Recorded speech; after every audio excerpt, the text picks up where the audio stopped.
I will be talking about the Gridiron Review's top 5 offensive tackle prospects of the 2023 NFL Draft. In our offensive tackle 5 spot, we have BYU's Blake Freeland, who stands at 6'8", 302 pounds. Freeland is a super athletic, really fluid mover at the offensive tackle position. He's a good first level run blocker who has a real strength when it comes to doubling down on defensive linemen. When it comes to the second level of run blocking, he's really smooth getting to the second level, although struggle to secure his blocks at times. And whether it's him getting to the second level or pulling, he does have inconsistencies in his tape when it comes to being in space and trying to make a block. In pass pro, one of the first things you notice about Freeland is that they chip with either the running back or occasionally a tight end pretty frequently on Freeland's side. And one of the things that we heard from Jeremiah from the combine was that Freeland struggled with power rushers, and we agree that does stand true in his tape, but we didn't think that it was as bad as Jeremiah was making it out to seem. And we think that despite his pass pro being hit or miss at times,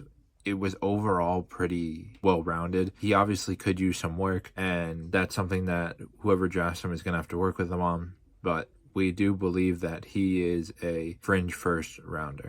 In our offensive tackle 4 spot, we have Tennessee's Darnell Wright, who stands at 6'5", 333 pounds. When you turn on the tape, Wright does not look like a franchise tackle whatsoever. The first game that we turned on was against Pitt, where Kalijah Kancey and company on the defensive line gave Darnell Wright fits pretty much the entirety of the game. Wright did not look good in pass pro, nor did he look good really as a run blocker in that game. However, that game was early in the year, so we think that he did struggle coming out the gate and that he improved as the season progressed, because when you turn on the SEC tape against Alabama and against Georgia, he looks like a franchise right tackle.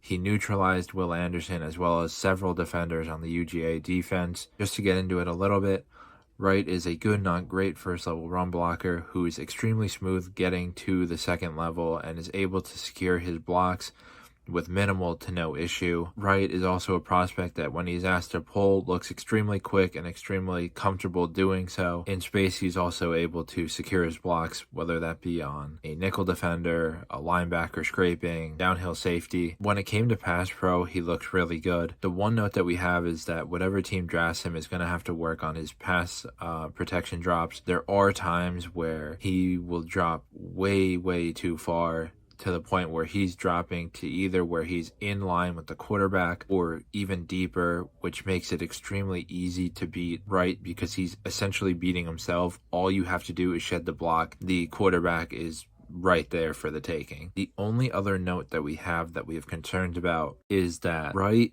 when you watch the tape, does fire out late. It is not an every time issue, but it is more than you would like to see from a top tackle prospect. It's hard to tell whether he doesn't know the snap count or he's just not getting set quick enough, but you can see him significantly move off the line much slower than some of the other offensive linemen next to him. Before we get into our offensive tackle 3, we just want to make a disclaimer that our offensive tackle 3 and our offensive tackle 2 are actually very close.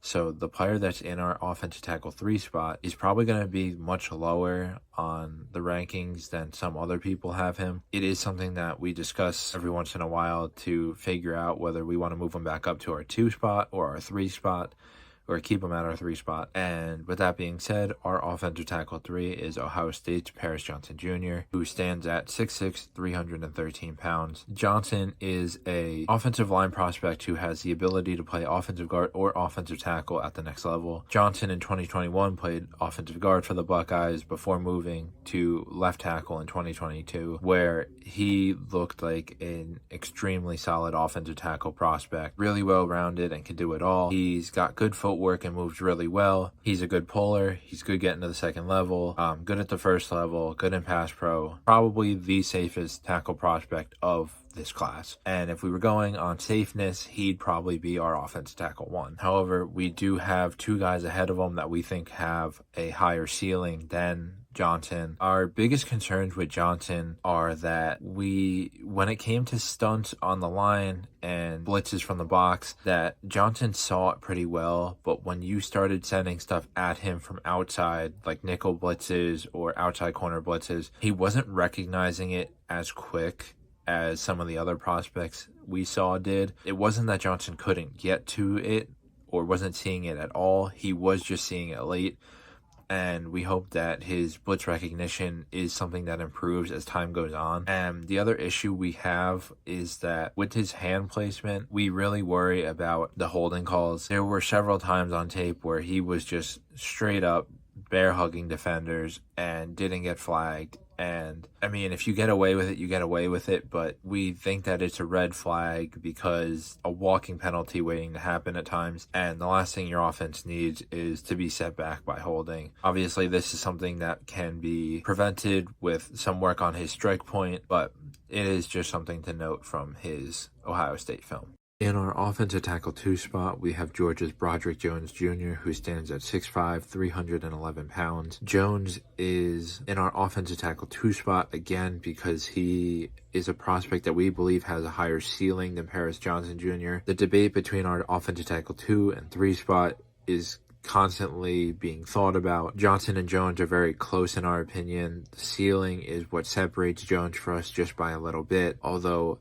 if you're looking for someone to supply you with great play early on, we do believe it's Johnson, and Johnson is a candidate to go before Jones simply because he's a well-rounded prospect who's pretty technically sound and is probably the safest offensive tackle prospect this year. When we were getting ready to turn on the Jones tape, we thought that he was going to be a raw prospect, someone who needed a ton of work, who could be a franchise tackle in a year or so, but could use some work. However, that wasn't necessarily the case when we turned on the tape.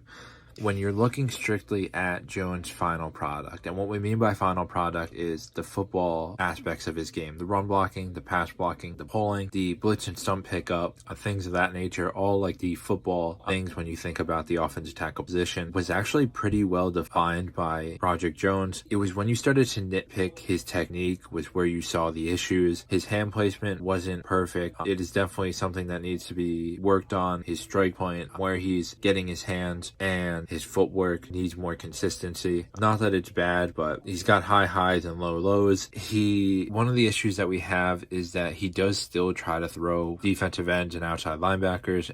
In our offensive tackle 1 spot, we have Oklahoma's Anton Harrison, who stands at 6'4", 330 pounds. Harrison is a player that we are much higher on the census. Harrison is in some people's top 5. He's not in other people's top 5. Most people are mocking him as late first at best. We have him as an early first. We just don't think that Harrison is getting the recognition that he should. We think that this is one of the better offensive tackle classes that we've seen in a long time in terms of depth, in terms of talent, and we think he's getting a little bit overshadowed by these other guys that we weren't as impressed by with the tape. Again, Johnson, safe, Broderick Jones, high ceiling. We think that Anton Harrison is a little bit of both. We think that right now he's probably the number 1 tackle, but we also think that he still has room to grow and has the potential to be an all-pro tackle.